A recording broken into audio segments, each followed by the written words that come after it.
Hey everyone, and welcome back to another video. And in this video, I'm going to show you how to add, remove, or customize fields on list view on ClickUp. Now, this video is going to be particularly useful for individuals. Let's say that you want to go ahead and decide which fields show up here when you're in list view. How do you actually go ahead and customize this? Now, there's multiple ways you could actually go ahead about doing so.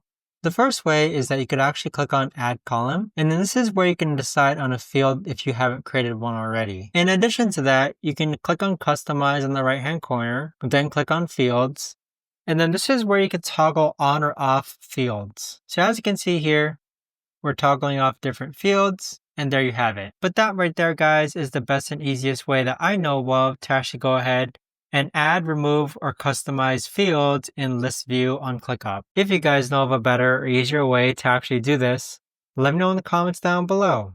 I would love to know. Thanks so much for watching, everyone, and I'll see you guys all in the next video.